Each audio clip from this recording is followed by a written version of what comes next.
Hello दोस्तों, good morning. आज मैं आपको बताऊंगा किस प्रकार से नोट मेकिंग बनाया जाता है। जैसे कि आपने देखा होगा 11th 12th के बच्चों को नोट मेकिंग में प्रॉब्लम आती है, 10th के बच्चों को भी विशेष रूप से प्रॉब्लम आती है और आजकल तो 9th से लगा के 12th तक नोट मेकिंग आता है। जैसा कि नाम से स्पष्ट है, नोट मतलब होता है किसी भी चीज़ को संक्षिप्त रूप से नोट कर लेना। मतलब यह है कि अपनी डायरी में उसके कुछ पॉइंट्स को लिख लेना। इसे हम नोट करना कहते हैं। हम कहते हैं ना, पॉइंट बी नोटेड, ये बात नोट करने लायक है। जैसे कि आपने कोई बड़ी सी फिल्म देखी, तो आप पूरी फिल्म को याद नहीं रखोगे, आपको कुछ महत्वपूर्ण बिंदु याद रहेंगे कि फिल्म किस पर आधारित थी। उन बिंदुओं को याद करके आप पूरी फिल्म को एक्सप्लेन कर सकते हो। ठीक है, वैसे ये नोट है। तो नोट कैसे बनाते हैं? नोट कभी छोड़ के नहीं आना, क्योंकि नोट मान के चलिए फ्री के मार्क्स हैं आपके, और 3 से 4 नंबर का नोट आता है, और इसमें ये मान के चलिए कि आप फ्री के मार्क्स इसमें लेते हैं। ठीक है, नोट एक्चुअली होता क्या है, सबसे पहले मैं हिंदी में बता दूं नोट होता क्या है। जैसे कि उदाहरण के तौर पे एक प्रदूषण के बारे में लिखा है, पॉल्यूशन। तो जैसे लिखा है कि प्रदूषण बहुत खतरनाक होता है और प्रदूषण से मनुष्य को बचने की आवश्यकता है, और मनुष्य की एक्टिविटी ही प्रदूषण का कारण होती है। प्राकृतिक कारण नहीं होते प्रदूषण के कारण, हमारे मनुष्य द्वारा की गई क्रियाकलाप ही प्रदूषण का कारण बनते हैं। अब उसके बाद पर प्रदूषण के प्रकार हो जाते हैं। प्रदूषण कितने प्रकार का होता है? जल प्रदूषण, वायु प्रदूषण, मृदा प्रदूषण, ये प्रदूषण के कारण हो गए। ध्वनि प्रदूषण, ये प्रदूषण के कारण हो गए। अब प्रदूषण को फिर, ये जो प्रदूषण के कारण तो है, लेकिन ये प्रदूषण के पीछे की वजह क्या है? ये प्रदूषण होता क्यों है? How, what is the reason of noise pollution, air pollution, water pollution?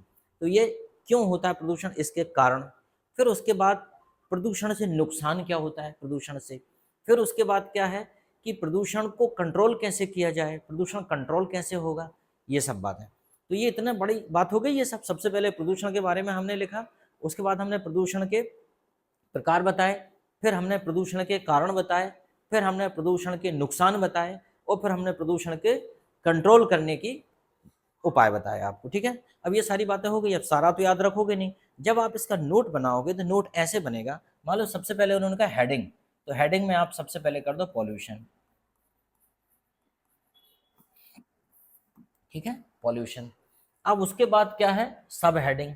ठीक है, अब ये मान लो आपका टाइटल हो गया, तो सब हेडिंग में भी मान लो पॉल्यूशन कर दो, पॉल्यूशन। ठीक है, पॉल्यूशन कर दो। यहाँ पे ये कर सकते हैं कि पॉल्यूशन, ठीक है, यहाँ पे हम ये भी कर सकते हैं कि problem, pollution is a problem. थोड़ा चेंज तो करना पड़ेगा। ठीक है, अब उसके बाद पॉल्यूशन। अब कौन कौन से पॉल्यूशन होते हैं? 3 4 प्रकार के पॉल्यूशन यहाँ लिख दे रहे हैं। मान लो लिख दिया हमने एयर, वाटर, सोइल। ठीक है, ये हमने पॉल्यूशन लिख दिए। अब फिर आ गया क्या, सब। इसमें और भी है, कुछ सब पॉइंट्स भी हैं। तो सब पॉइंट्स ये हैं कि इसमें कुछ प्रदूषण अलग अलग प्रकार के होते हैं। ठीक है, जैसे मान लीजिए वाटर पॉल्यूशन को भी 2 प्रकार से बांट सकते हैं अपन, कि इंडस्ट्रियल वेस्ट के कारण होने वाला और ह्यूमन एक्टिविटीज़ के कारण होने वाला। तो हालांकि इंडस्ट्रियल वेस्ट भी ह्यूमन एक्टिविटीज़ में ही आएगा। या हम वाटर पॉल्यूशन को 2 प्रकार से ऐसे बांट सकते हैं कि मान लो नेचुरल और मैन मेड। ठीक है, ह्यूमन।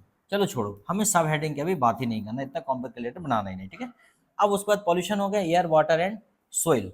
अब रीजन, रीजन, इसमें रीजन कर लो कि ये होता कैसे है। तो जैसे कि एयर पॉल्यूशन कैसे होता है, CO2, CO2, या CO, कार्बन मोनोऑक्साइड, या सल्फर डाइऑक्साइड, SO2। ठीक है, इस प्रकार से। तो ये हो गया पॉल्यूशन का कारण। अब उसके बाद और, अब क्या वाटर पॉल्यूशन किससे होता है? वाटर पॉल्यूशन क्या होता है? जैसे कि केमिकल, केमिकल्स, इससे होता है, या गटर्स। अब गटर्स में भी तो यही जाता है। ठीक है, तो गटर्स के कारण होता है, और इंडस्ट्री के कारण होता है। ठीक है, इंडस्ट्री के कारण। अब जैसे कि सोयल पोल्यूशन कैसे होता है, मान लो 2.3 पॉइंट और बना लो इसमें। तो सोयल पोल्यूशन काय के कारण होता है? जैसे फर्टिलाइजर,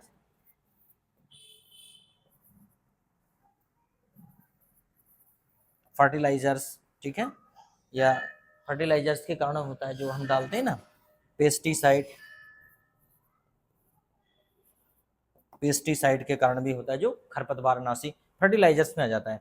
अब उसके बाद हम इसके देखते हैं कॉज, मतलब ये तो ठीक है, इसके इससे और होता क्या है, जैसे पोल्यूशन हो गया, इसके रीजन जो हो गया कॉज, अब इसके कारण होगा क्या, मान लो तो 3.1 यहाँ लिख दे रहे हैं, 3 कॉज, इससे होगा क्या, इसका कॉज 3.1, तो क्या हो जाएगा, फीवर, जल एयर के कारण भी हो सकता है, जैसे कि ब्रीथिंग प्रॉब्लम, ब्रीथिंग, सांस लेने में प्रॉब्लम होगी। 3.2 मान लीजिए वाटर पोल्यूशन के कारण क्या समस्या होगी, फीवर, फीवर। अब मान लो 3.3 मान लीजिए सॉइल पोल्यूशन के कारण क्या प्रॉब्लम होगी, भाई मृदा पोल्यूशन हो जाएगा, तो वहाँ पे आपको रहने में भी दिक्कत होगी वहाँ पे, और वहाँ पे क्या होगा, पुअर हेल्थ, ये कुछ नहीं तो पुअर हेल्थ, पुअर हेल्थ।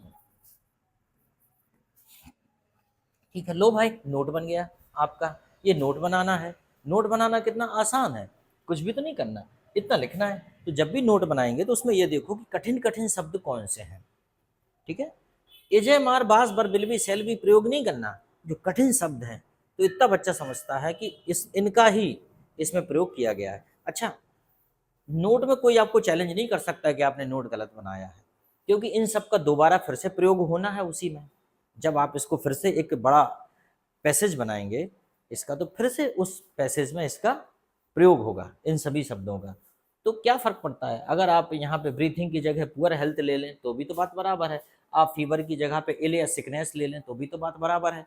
तो कुल मिला के नोट कभी छोड़ के नहीं आना, नोट फ्री के मार्क्स मिलते हैं, आप इसलिए नोट बनाना सबको आना चाहिए। इस प्रकार से नंबर डाल के तो लिखना है आपको। कभी कभी कुछ एब्रीविएट फॉर्म बना लेते हैं, जैसे मान लीजिए कहीं लिखा है स्टेट बैंक ऑफ इंडिया, तो आप वहाँ पे उसे SBI कर लो, अगर आपको आता है तो SBI, ऐसा कर लेते हैं। जैसे कहीं लिखा है वर्ल्ड हेल्थ ऑर्गेनाइजेशन, तो आप उसे शॉर्ट में WHO कर लो। ये मैंने एक बड़ा सरल तरीका बता, इसको कभी छोड़ के आना ही नहीं है, ठीक है। हाँ, आजकल समरी लिखने नहीं आ रही है, अगर समरी लिखने आती है तो करिए, नहीं तो समरी लिखने नहीं आता। अच्छा, एक और बात बता दूं, जब भी आप इसको बनाएंगे तो ध्यान रखिए, जैसे आपके मान लीजिए आपके पास पैसेज आया है कितने, 12 लाइन का, 1 2 3 4 5 6 7 8 9 10 11 12, तो आप क्या करिए, इसे 3 भागों में डिवाइड कर लीजिए, 1 2 3, ठीक है, 4 4 4 4 4 4, तो 3 पॉइंट यहाँ से निकालिए, 3 पॉइंट यहाँ से निकालिए, 3 पॉइंट यहाँ से निकाल लीजिए, ठीक है। टाइटल तो वो होता है जिसके बारे में बात होती है, तो कई बार टाइटल पहले लिखने भी आता है, कई बार बाद में लिखने को भी बोलता है, ठीक है। समरी लिखना नहीं है, अगर समरी लिखना भी होगा तो अगर ये 12 लाइन का है तो समरी कितने लाइन की बनेगी, 4, कुछ यहाँ से लिखो, तो कुछ बीच में से, कुछ नीचे से, कुछ मन से नहीं भी आ रहा तो उसी में से टिप दो, आपको मार्क्स मिलेंगे ही मिलेंगे। तो आई होप आपको नोट समझ में आ गया होगा, इसे कभी छोड़ के आना नहीं है, अच्छे से देख लो, बड़ा सिंपल होता है, इतना करने के आपको अच्छे खासे मार्क्स मिल जाते हैं। ज़्यादा ही है तो इसको बढ़िया अच्छा ऐसे डिज़ाइन से पूरा ऐसा डब्बा बना के उसके अंदर भी कर सकते हो आप इसे, ठीक है, बट टाइटल बाहर लिखो, बाकी इसके अंदर भी कर सकते हो।